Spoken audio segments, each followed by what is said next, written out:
Hello friends, this video on Getting to Know Plants Part 13 is brought to you by examfear.com. No more fear from exam. So that was all about leaves. So the next part that we are going to discuss now is the root. So what is root? Root is that part of the plant which typically lies below the surface of soil. Now that doesn't really mean that if we are talking about root, it always has to be underground. But yes, that's the general scenario, or that's the common scenario you can say. So these structures which you see here, they are the roots.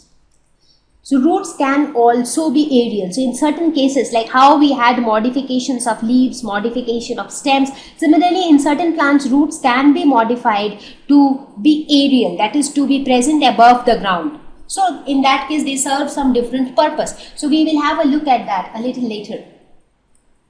So otherwise, the typical functions of a root system are absorption of water and minerals from the soil. So in the soil, you have water and minerals are present dissolved in water. So all these water, minerals, etc. are absorbed by the roots of the plant. And then from root, it goes up through the stem and then it goes to the leaves. In the leaves, you have veins. So veins help to translocate them.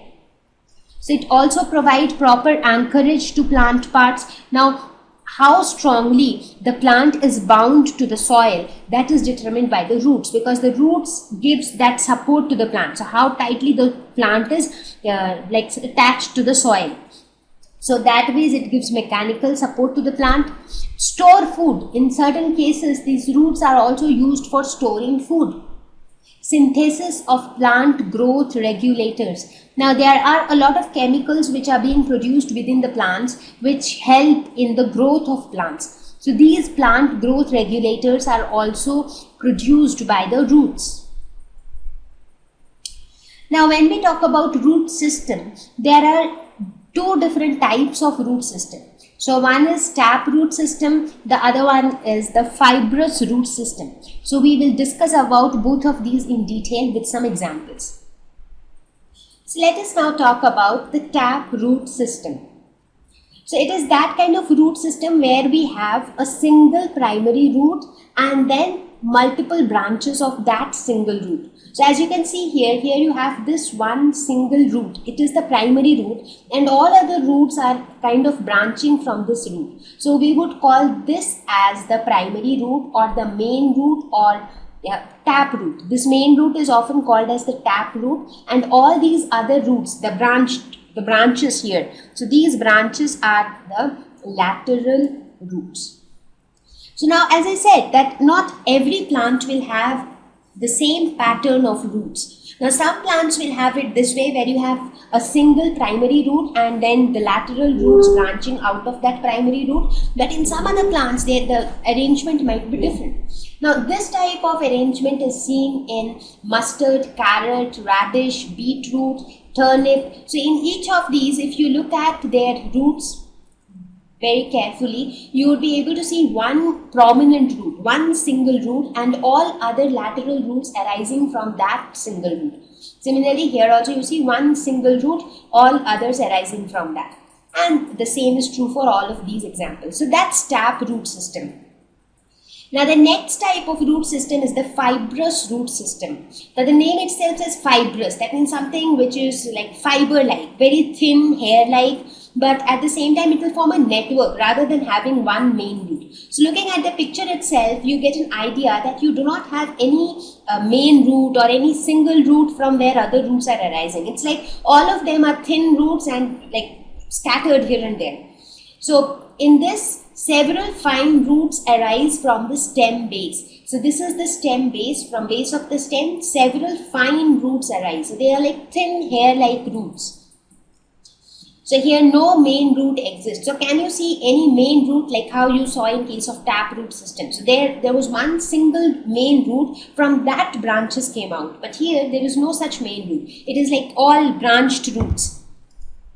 So this type of root system is found in wheat, marigold, beans, peas. So in all of these plants you get to see a fibrous root system. So you can very easily remember these with their names itself. Fibrous means fiber-like, that is thread-like. So they need to be fine roots. Whereas taproot would mean the presence of a taproot. Taproot is the main root or the primary root. So all other roots arise from the taproot. They are called lateral roots. So that's about the two types of root system. Now let's have a quick comparison of taproot system versus fibrous root system. So in taproot system, you have a primary root which dominates over the branches, because the primary root is like thicker and bigger, so it gains more attention. It is more easily notable. It performs a significant job because it is doing appearance wise, structure wise also, it is occupying more attention. When you talk about fibrous root system, there is no dominant root. So here you see there is no primary root, no dominant root.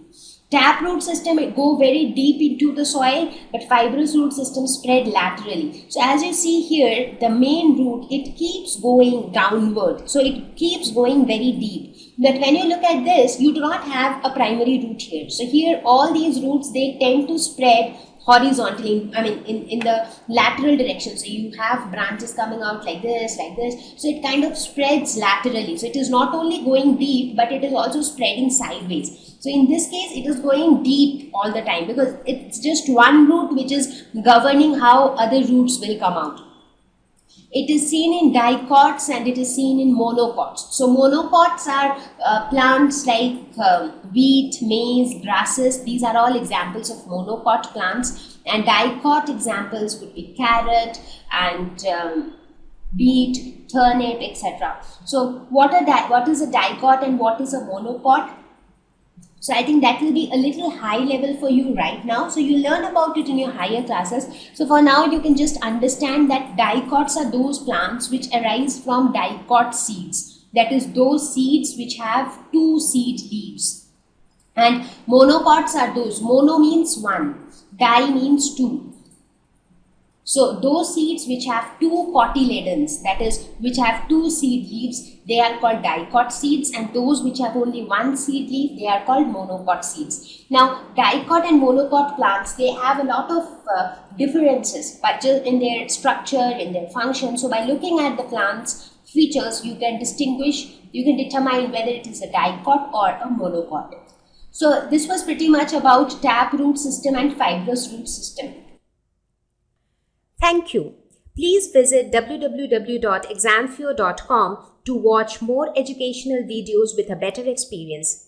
Please do not forget to like and subscribe to our YouTube channel for latest updates. Thank you once again.